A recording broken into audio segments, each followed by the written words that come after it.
आप देख रहे हैं इन डार्क राजकुमार के साथ। तो चलिए बढ़ते हैं आज की कहानी की ओर। दोस्तों, ये उन दोनों की बात है जब मैं और मेरा दोस्त राजू एक ही ऑफिस में काम किया करते थे और हम दोनों साथ में रहा करते थे। एक दिन ऑफिस से हम दोनों काम खत्म करके निकलने ही वाले थे कि तभी मेरा फ़ोन बजने लगा। तो मैंने पॉकेट में से फ़ोन निकाल कर देखा तो ऑफिसर के मैनेजर का फ़ोन आ रहा था। फिर मैंने फ़ोन उठाया तो इस पर मैनेजर ने कहा कि जो मैंने कल फाइल दिया था वो फाइल कंप्लीट करके कल सुबह तक दे देना, बहुत ही ज़रूरी है। फिर मैंने कहा कि ठीक है सर, आज ही मैं इस फाइल को कंप्लीट करके अपने घर जाऊंगा। इतना बोलने के बाद मैनेजर ने फ़ोन काट दिया और हम दोनों उस फाइल को पूरा करने में लग गए। उस फाइल को पूरा करते करते रात के 11 बज गए और फिर हम दोनों ऑफिस से बाहर निकल कर अब ऑटो का वेट करने लगे। ऑटो का वेट करते करते आधा घंटा बीत गया था पर एक भी ऑटो नहीं मिला। फिर मैंने राजू से कहा कि यार, आज तो हम दोनों को पैदल ही शायद स्टेशन तक जाना होगा और अंधेरा भी काफ़ी हो गया है। लिहाजन हम दोनों उस वक्त पैदल ही स्टेशन की ओर जाने लगे। वो पूरा रास्ता सुनसान था।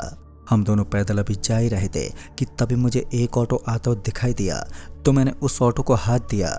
उसके बाद वो ऑटो आकर हमारे पास रुकी और इस पर मैंने ऑटो वाले से बोला, भैया चिलबिला स्टेशन चलोगे क्या? जिस पर ऑटो वाले ने बोला, मैं तो वहीं जा रहा हूँ। फिर हम दोनों ऑटो के अंदर जाकर बैठ गए और कुछ देर में ही हम दोनों चिलबिला रेलवे स्टेशन पहुंच गए। हम ऑटो से उतरकर स्टेशन के अंदर गए तो हमने देखा कि स्टेशन पूरी तरह से खाली है। उस स्टेशन पर सिर्फ हम दोनों ही थे। फिर हम दोनों टिकट लेकर वहीं पास वाले एक कुर्सी पर बैठ गए और वहीं बैठकर ट्रेन का इंतजार करने लगे कि इसी बीच हमें ट्रेन की हॉर्न सुनाई दी और ये सुनकर हमें लगा कि ट्रेन आ गई है। फिर हम दोनों उस कुर्सी से उठकर उस स्थान पर जाकर खड़े हो गए। ट्रेन हॉर्न देते हुए काफ़ी रफ्तार से आ रही थी। जब वो ट्रेन हम दोनों के पास आई तो हमने देखा कि वो ट्रेन एक मालगाड़ी है जो काफ़ी रफ्तार से सामने से गुजर रही थी। फिर मैंने मोबाइल में समय देखा तो अभी रात के 12 बज रहे थे। इस पर मैंने राजू से कहा, यार आज तो हम दोनों घर के लिए काफ़ी ज़्यादा लेट हो जाएंगे। अभी हम दोनों उसी कुर्सी की ओर बैठने के लिए जा ही रहे थे कि तभी हमें उस मालगाड़ी के जाने के बाद ही एक और ट्रेन आती दिखाई दी। मैंने राजू से कहा, यार वो देख ट्रेन आ गई। हम दोनों लौटकर फिर से वहीं पर आकर खड़े हो गए और जब ट्रेन प्लेटफार्म पर आकर रुकी तो हमने देखा कि ट्रेन पूरी तरह से खाली थी। फिर हम दोनों एक बोगी के अंदर चढ़ गए तो हमने देखा कि उस बोगी के अंदर एक लड़का बैठा था पर वो लड़का बहुत ही अजीब तरह का दिख रहा था। हम दोनों ने उस लड़के पर ज़्यादा ध्यान नहीं दिया और वहीं पास की सीट पर जाकर बैठ गए। अभी हम दोनों आपस में बात ही कर रहे थे कि तभी किसी ने मेरे कंधे पर हाथ रखा कि इसी बीच अचानक से ट्रेन की लाइट लुप लुप करने लगी। जिस पर राजू ने कहा, क्या हुआ भाई, जो लाइट फ्लिप करने लगी है? राजू के इतना बोलते ही लाइट एकदम से बंद हो गई और अब उस बोगी में चारों तरफ अंधेरा ही अंधेरा पसर गया। अब हमें कुछ भी साफ साफ दिखाई नहीं दे रहा था। हम दोनों उसी सीट पर बैठे थे अभी कि तभी किसी ने मेरे कंधे पर फिर से हाथ रखा तो मैं बहुत ही ज़्यादा डर गया। फिर मैंने पीछे मुड़कर देखा तो वही लड़का खड़ा था पर उस लड़के का सर ही नहीं था। मैं इतना ज़्यादा डर गया कि ना ही तो मैं राजू से कुछ बोल पा रहा था और ना ही मेरे हाथ पैर इधर से उधर हिल रहे थे। फिर इसी बीच मैंने राजू की तरफ ध्यान दिया तो राजू उस वक्त मोबाइल पर बिजी था। मैं अभी राजू को कुछ बोलने ही वाला था कि तभी मेरे चेहरे पर कुछ गिरा तो मैंने ऊपर की ओर देखा तो उसके गिरते ही मेरे रोंगटे खड़े हो गए और मेरे दिल की धड़कनें भी बहुत तेज हो गई। तभी मैंने देखा कि उस लड़के का सर मेरे सर के ऊपर नाच रहा था और ये देखकर डर से मेरी चीख निकल गई। मेरी चीख निकलते ही अचानक से ही लाइट आ गई और इस बार राजू ने कहा, क्या हुआ भाई, तुम इतने घबराए हो क्यों? तभी मैंने उस लड़के की तरफ इशारा किया जिस पर राजू ने कहा कि कोई नहीं है यार वहाँ पर तो। फिर मैंने उस तरफ देखा तो वहाँ पर वो लड़का नहीं था। फिर मैंने राजू को सारी बात बताई तो उसने कहा, ये तुम्हारा वहम था, वो लड़का तो अभी अपनी सीट पर बैठा है। फिर मैंने उस लड़के की ओर देखा तो वो लड़का सच में अपनी सीट पर बैठा था।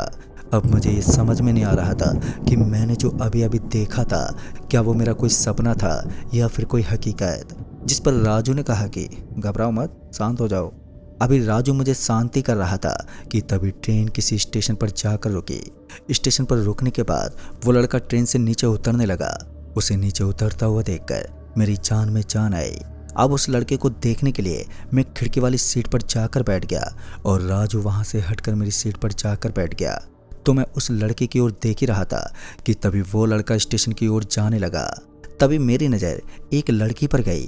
वो लड़की बहुत ही खूबसूरत थी और उस लड़की को देखकर मैं सब कुछ भूल गया था। मैं उस लड़की की ओर देखकर अभी यही सोच रहा था कि काश ये लड़की मेरे पास आकर बैठ जाए। अभी मैं यही सोच रहा था कि वो लड़की जिस बोगी में हम दोनों बैठे थे, वो लड़की उसी बोगी में आ गई और आकर मेरे सामने वाली सीट पर बैठ गई, जिसे देखकर मैं बहुत ही ज़्यादा खुश हुआ। उस लड़की को अपने सामने बैठा हुआ देखकर मैं बहुत ही ज़्यादा खुश हुआ, जिस पर राजू ने कहा, भाई क्या हुआ, बहुत ही ज़्यादा खुश नज़र आ रहे हो, अभी तो चेहरा आपका उतरा हुआ था। इस पर मैंने बोला कि वो लड़का नीचे उतर गया ना, मेरा सारा कष्ट दूर हो गया है। तभी मैंने उस लड़की की ओर ध्यान दिया तो मैंने पाया कि वो लड़की अब हम दोनों को ही घूर रही थी। कि तभी उस लड़की ने कहा, आप कहाँ पर जा रहे हो? तो इस पर मैंने बोला, हम दोनों ऑफिस से लौटकर अपने घर जा रहे हैं, आज हम दोनों ऑफिस के काम से कुछ ज़्यादा ही लेट हो गए थे। फिर मैंने उस लड़की से कहा, पर तुम इतनी रात को कहाँ से लौट रही हो? इस पर उस लड़की ने बोला कि वो मैं अपनी फ्रेंड की शादी में गई थी ना, तो घर से फ़ोन आ गया कि माँ की तबीयत ठीक नहीं है और यही वजह है कि मुझे घर जाना पड़ रहा है। अभी हम दोनों आपस में बात ही कर रहे थे कि तभी राजू ने मुझसे इशारों में कहा कि मैं बाथरूम होकर आता हूँ। और तभी राजू उठकर बाथरूम की ओर जाने लगा और हम दोनों आपस में बातें करने लगे। अब उस लड़की से बातें करते हुए मुझे काफ़ी वक्त बीत गया था और उसी बीच मुझे याद आया कि राजू को गए हुए काफ़ी समय हो गया है, पर अभी तक राजू लौट कर नहीं आया। फिर मैं राजू को देखने के लिए बाथरूम की ओर जाने लगा। मैं अभी जा ही रहा था कि तभी वो लड़का मेरी तरफ आता हुआ दिखाई दिया, जिसे देखकर मैं बहुत ही ज़्यादा डर गया। फिर मैंने सोचा कि ये लड़का तो उतर गया था, तो ये फिर से कैसे ट्रेन में आ गया। कि तभी मेरी नज़र उस लड़के के हाथ पर गई तो मैंने देखा कि उस लड़के के हाथ पर खून लगा हुआ था और ये देखकर मैं और भी ज़्यादा डर गया। मैं डरते हुए उसके पास से बाथरूम की ओर जाने लगा और वो लड़का मेरी सीट की तरफ जाने लगा। तभी मैंने बाथरूम की ओर ध्यान दिया और जाकर झांक कर देखा तो वहाँ पर राजू मौजूद नहीं था। अब मुझे समझ में नहीं आ रहा था कि आखिर राजू कहाँ गायब हो गया है। कि तभी मेरा पैर किसी चीज़ से टकराया। फिर मैंने नीचे की ओर देखा तो वहाँ पर राजू की घड़ी पड़ी हुई थी, उस घड़ी में खून लगा हुआ था। ये देखकर मैं और भी ज़्यादा डर गया। कि तभी मेरी नज़र सामने किसी के पैर पर गई और उस पैर को देखकर मैं उस ओर गया तो मैंने देखा कि उस आदमी का सर ही नहीं है, यहाँ तक कि उस आदमी का पूरा पेट फटा हुआ था। ये सब देखकर मैं अब बहुत ही ज़्यादा डर गया था और मैं थर थर काँपने लगा। पर अभी भी राजू नहीं मिला था कि राजू कहाँ पर है। कि तभी किसी के कराहने की आवाज़ सुनाई दी तो मैं उस आवाज़ की ओर गया तो मैंने देखा कि राजू करा रहा था। राजू का भी पेट फटा हुआ था। उसे देखकर मेरे रोंगटे खड़े हो गए। तभी मैंने राजू से कहा, किसने किया तुम्हारा हर्ष? पर राजू कुछ बोलना चाह रहा था पर राजू के मुख से लफ्ज़ ही नहीं निकल रहे थे। और इसी बीच राजू ने मेरे ही सामने दम तोड़ दिया। अब मुझे कुछ भी समझ में नहीं आ रहा था कि इन दोनों का ये हाल किसने किया है। शायद उस लड़के ने किया होगा। वो लड़का नहीं बल्कि एक शैतान है। फिर मैं उसे देखने के लिए अपनी सीट की तरफ जाने लगा। मैं अभी अपनी सीट की तरफ जा ही रहा था कि तभी मैंने देखा कि वो लड़का एक शैतान के रूप में बदल गया था। उस लड़की को मारकर उसका हाथ चबाता देखकर अब मैं पसीने से लथपथ हो चुका था और मेरी डर की सीमा हद से पार हो चुकी थी। और फिर इसी बीच मैंने देखा कि मैं वहीं पर जमसा गया हूँ। कि तभी उस शैतान ने मेरी तरफ देखा और उसे अपनी ओर आता हुआ देखकर मैं वहां से भागते हुए दूसरी बोगी में आ गया। पर अब मुझे कुछ भी समझ में नहीं आ रहा था कि अब मैं इस शैतान से कैसे बचूंगा। अब तो सिर्फ मेरे बचने का एक ही रास्ता था कि काश ये ट्रेन रुक जाए और मैं इस ट्रेन से नीचे उतर जाऊं। अभी मैं खड़ा ही था कि तभी मुझे ऐसा लगा कि कोई इस बोगी में आ रहा है। फिर मैंने उस तरफ मुड़कर देखा तो वो शैतान उस लड़की को घसीटते हुए लेकर आ रहा था। उसे अपनी ओर आता हुआ देखकर मैं वहां से दूसरी बोगी की ओर भागा और अब वो शैतान उस लड़की को छोड़कर मेरी तरफ आने लगा। उसे अपनी तरफ आता हुआ देखकर अब मुझे भी लगने लगा था कि अब मैं भी शायद उन सभी की तरह ही उस शैतान के हाथों मारा जाऊंगा। तभी मैं भागते हुए लास्ट वाली बोगी के गेट के सामने खड़ा हो गया और अब वहीं पर खड़ा होकर मैं यही सोच रहा था कि काश ये ट्रेन यहीं पर रुक जाए। मैं सोचते हुए गेट के पास ही खड़ा था कि तभी मेरी नज़र उस शैतान पर गई जो कि अभी भी मेरी तरफ ही आ रहा था।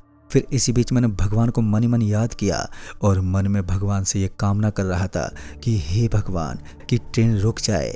कि तभी वो शैतान मेरे पास आ गया और उसे सामने देखकर अब मैंने अपने बचने की उम्मीद खो दी थी।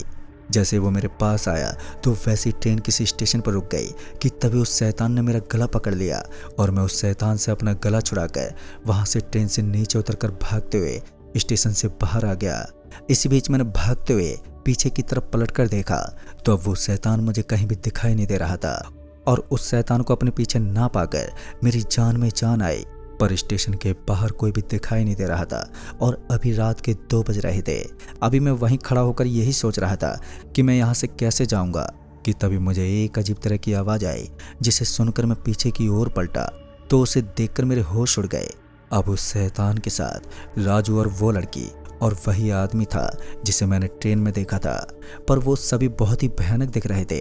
उन सभी को देखकर मैं बहुत ही ज़्यादा घबरा गया और वहाँ से मैं भागते हुए जाने लगा।